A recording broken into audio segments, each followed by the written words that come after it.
DSPN, the Devlin Sports Podcast Network. Always absolute pleasure on this side of the microphone when we get our good mate Simon Doull back on, wrapping up the year's cricket for us. He's in London at the moment. Big busy year for you, my friend. And of course, it's summer down here as you're basking in a glorious, snowy English Christmas winter. Yeah, very cold, Marty, but that's right. Just been up to Scotland, actually. Spent a couple of days up in Scotland, played St Andrews and the Jubilee course up there. We had a bit of a windy day Monday, I must say, but we didn't get any rain. So thankfully it was fantastic. But a winter golf in Scotland, it was brilliant. Well, you're expert eye and ear on everything that you've seen this year. Let's start with that Black Caps England series and also the Black Caps year. It was just a weird series, man. 3 test matches where each side that lost got absolutely thrashed. Yeah, it was a bizarre one to watch, wasn't it? You kind of thought, I guess we all hoped after the India series that New Zealand would be very competitive.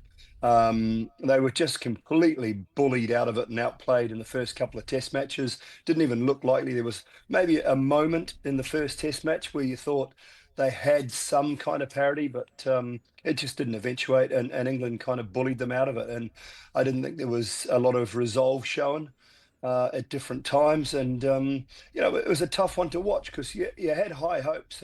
When I looked at the World Test Championship and the qualification possibilities, you sort of thought we could beat Sri Lanka maybe if we could steal a test off India and then try and beat England 2-0, 2-1 at home. Yeah. We would have a chance. But to do what we did to India after losing in Sri Lanka and then to go home with an opportunity to maybe have to win 3-0, I get that. But it was just a disappointing effort, I think, those first couple of test matches. And, was it selection? Was it all down to... I know there's been a lot of outcry about Tim Southee, and some of it I agree with.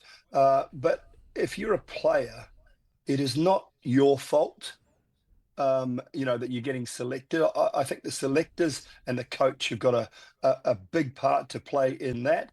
Do I think he should have played all 3 test matches? No. Should have been able to choose when he went? Probably not. But I don't believe it's his fault by any stretch, and he's had an incredible So as a player... And look, and I was going to ask you about this because I've been pretty vocal about that. Look, I love the guy and love the guy's career and everything else. But to me, sport is about the now. It's not about what happened yesterday. And you were left on 98 test wickets, and I'm still bitter about that because I thought you should have got a bowl. and a lot of us fans did.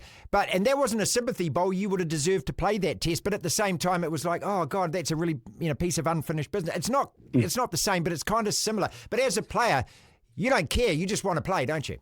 Yeah, exactly. You just want to play and you want to get out there and perform. And that's the key for me. I think the selectors and the coach, or the selector and the coach, have been found wanting massively in the last little while. I mean, we go back to that T20 World Cup, which we talked a lot about. I don't know, we'll cover off the year and sort of review, but that was the start or the end of it for me.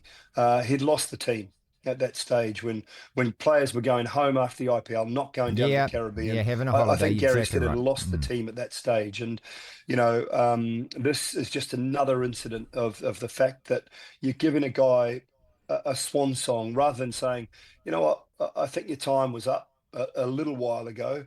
Thank you so much for your services, but we need to move forward. It was just handled poorly. And again, it's not New Zealand cricket's fault entirely. I know Scott Winnick's still relatively new at the game. I don't think Sam Wells is a very strong selector at all. I don't think he can have a tough conversation. He's more of a guy that just wants to be mates with the players, and you can't be that. You cannot be that when you're a selector. He's a bitter man when it comes to selection anyway, because he thought he should have played for New Zealand. And I think he just wants to be part of a team and be mates with the players, and that just doesn't work when you're a selector.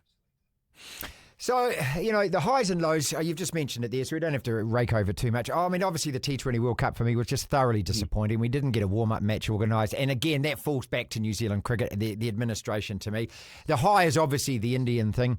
And then, Sri Lanka wasn't good. We played South Africa C or D. The Aussies comfortably beat us. So it's just been a year where I just think it's, the thing with, I always say, Simon, the table doesn't lie and the results don't lie. And you can sit there at the end of the year and go, what if this and what if that? But, ultimately, if you finish 5th, you miss out on the Champions League. You know what I mean? And that's that. The Black Caps results are there for all of us to see, right? That's who we are.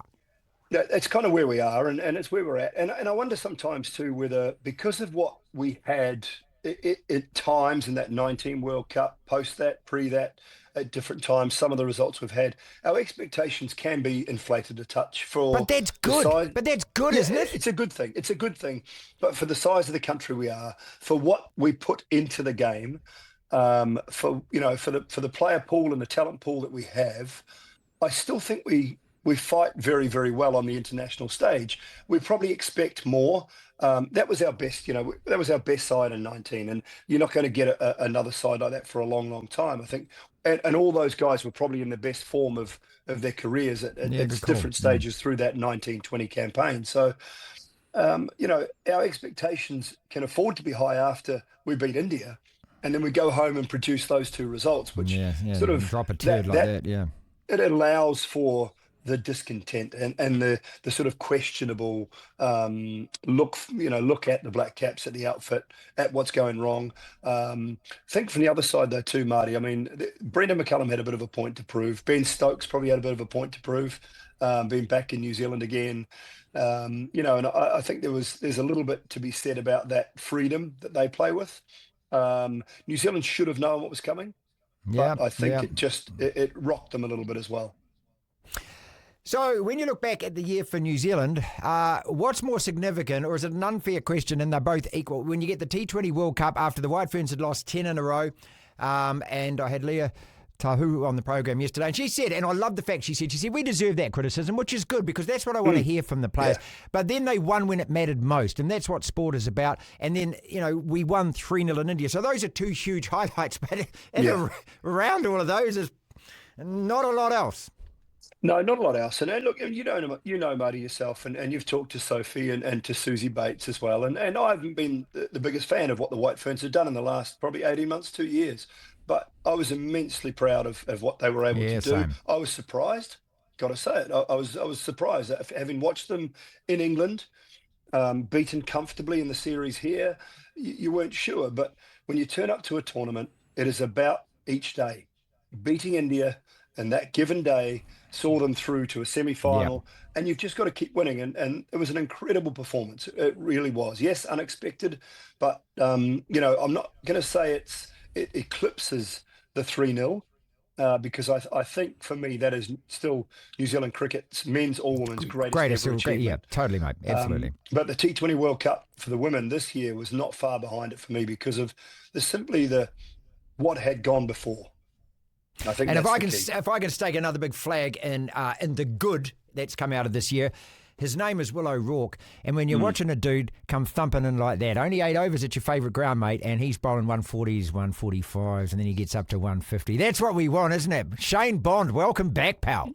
Yeah, with the height, with bounce, he does look a really good prospect for the future and for the now. Who else is there? I mean, if Ben Sears gets fit, great. I like the look of Nathan Smith in glimpses. I think he's got potential. As a genuine all-rounder moving forward. I think he can bat, he can bowl.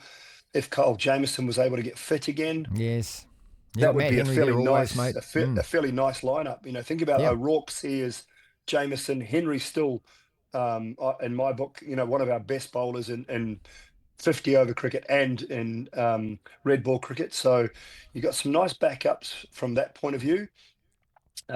Changing captaincy in the white ball format is good. I like that. I think Mitch Santner is probably, one of the best white ball spinners in the world as far as 50 over in T20 cricket is concerned. So that's a good move forward, a positive move. Where are our next batters? It's probably the concern. Where are the guys banging the door down from a batting point of view? Who's going to take over from the likes of Kane Williamson and those sort of players? All right, a couple more. I know you got your throat, so I won't keep you too long, mate. Okay, so who wins now out of India or Australia? And again, look, this is what I love about Test cricket because I'm an old guy, and watching those two tail enders the other night battle 41 runs against. I know Hazelwood was out, but batting 41 runs in Brisbane, and you saw the way the Indian players celebrated that to avoid the follow-on, which has kept the series alive and gives them a chance with 2 to play. Who takes this out now?